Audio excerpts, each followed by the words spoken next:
O tema da nossa mensagem hoje é passe para o outro lado. Se você está do lado da crise, do medo, da preocupação, da ansiedade, a ordem de Jesus é que você passe para o outro lado da crise. Nós vemos naquele episódio em que Jesus dormia, né, no mesmo barco que transportava também os seus discípulos, quando uma tempestade os alcançou ali no grande lago da Galileia. Jesus não perdeu o sono diante da tempestade, enquanto os seus discípulos ficaram apavorados. Jesus confiava na providência do Pai. Os pensamentos de Jesus não se desviavam de quem ele era e quem era o seu Pai. Jesus sabia que ele era o Filho amado do Pai Celestial, que o Pai o havia enviado aqui para cumprir uma missão e Jesus estava aqui debaixo da sua guarda, da sua proteção. A palavra de Deus deixa bem claro para nós que não devemos andar ansiosos por coisa alguma, mas que devemos levar ao Pai, a Deus, todas as nossas necessidades, porque Ele cuida de nós, né? Está lá em 1 de Pedro, capítulo 5, versículo 7. Dependemos de Deus todo o tempo, e principalmente nos dias difíceis. Toda nossa suficiência vem dele. Deus supre cada uma das nossas necessidades. Cada vez que nos sentimos fracos, se converte aí numa grande oportunidade de Deus operar na nossa vida, de Deus nos ajudar, nos alavancar. E o verdadeiro descanso se encontra em Deus.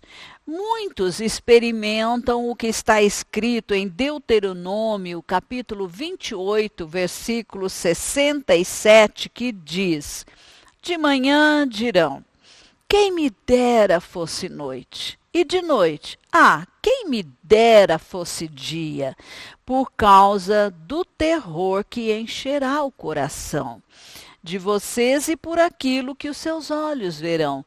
Então, é a pessoa que está olhando para a crise, está focando o que de mal está acontecendo. Que fazer? Mude a estrutura dos seus pensamentos. Adote uma nova atitude mental e posicional. O poder espiritual é muito maior que as nossas forças físicas, como a força das ondas do mar e do vento, e a força física dos discípulos que não conseguiam controlar o barco. Em Zacarias, capítulo 4, versículo 6, nós lemos: não por força nem por violência, mas pelo meu espírito, diz o Senhor dos Exércitos. O poder em nós vem pela presença do Espírito Santo. Atos capítulo 1, versículo 8 afirma: mas receberão poder quando o Espírito Santo descer sobre vocês. O poder espiritual nos capacita a falarmos com autoridade, Nós recebemos autoridade delegada para falar sobre as circunstâncias adversas em nome de Jesus. Pare e pense. Nós em nós mesmos somos tão frágeis, no entanto, transportamos o maior poder dentro de nós. E esse poder é a presença do Espírito Santo e a autoridade delegada para usar o nome que está sobre todo nome, que é o nome do Senhor Jesus Cristo. O Espírito Santo habita em nós e ele é todo-poderoso, né? Muito maior do que aquele que está provocando as crises, ou seja, Satanás. A ressurreição de Jesus comprova o seu poder. Jesus repreendeu seus discípulos por causa da incredulidade deles. A fé sempre assegura o êxito. Por exemplo, o rei Josafá estava diante de uma guerra iminente contra 3 exércitos: o exército amonita, moabita e os do monte Seir. Josafá disse ao povo: tenham fé no Senhor, o seu Deus, e vocês serão sustentados. Tenham fé nos profetas do Senhor e terão a vitória. Em Marcos, capítulo 9, versículo 23, Jesus diz ao pai de um menino que estava endemoninhado: tudo é possível ao que crê. A fé traz descanso. A fé remove o medo, a fé remove a insegurança, a preocupação, a inquietação, a ansiedade. A fé toma posse das promessas de Deus. A fé tira os olhos da circunstância e foca em Deus e sua provisão. Saiba que a fé também pode ser colocada em prova. Ela é testada. Por exemplo, Deus colocou a provisão para o profeta Elias nas mãos de uma pobre viúva, ao pedir ali um último pedaço de pão que ela tinha para ela e os seus filhos, e depois, então, morreriam de fome. E também ao reduzir o exército de Gideão na guerra contra os midianitas. A Gideão coube 300 homens, né, contra um exército muito maior. Está lá em Juízes capítulo 7. Nós precisamos nos aquietar para poder ouvir a voz do Espírito Santo. Isso é essencial para receber instruções.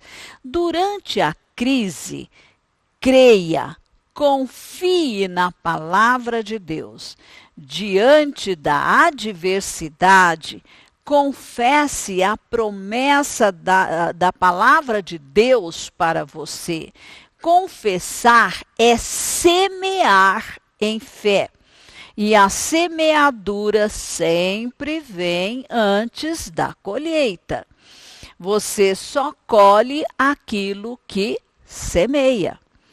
Em Isaías 55, versículos 10 e 11, nós lemos: assim também ocorre com a palavra que sai da minha boca. Ela não voltará para mim vazia, mas fará o que desejo e atingirá o propósito para o qual a enviei. Deus está dizendo, né? Que a palavra que sai da sua boca, antes de retornar a ele, ela vai produzir o que ela disse, porque é a palavra de Deus. A palavra de Deus produz exatamente o que ela diz. Haja luz, houve luz. Apareçam os luminares, e os luminares apareceram. Cuidado, não faça nada que Deus não mandou você fazer. Aí não vai adiantar confessar a palavra de Deus. Rejeite toda inquietação, porque ela impede o mover de Deus. Descanse em Deus, porque o descanso libera o agir de Deus. Faça a sua parte. Ouça Deus, leia, medite na sua palavra, confesse a promessa de Deus, gerencie e administre os seus pensamentos com competência. Não permita que pensamentos de dúvida voltem a lhe oprimir. Determine-se a ser quem Deus diz que você é e a ter tudo o que ele disse que já te deu como herança. Amém? Então você é filho de Deus, você é filha de Deus, você tem tudo o que Deus tem. Já pensou? Que posição tremenda é a sua?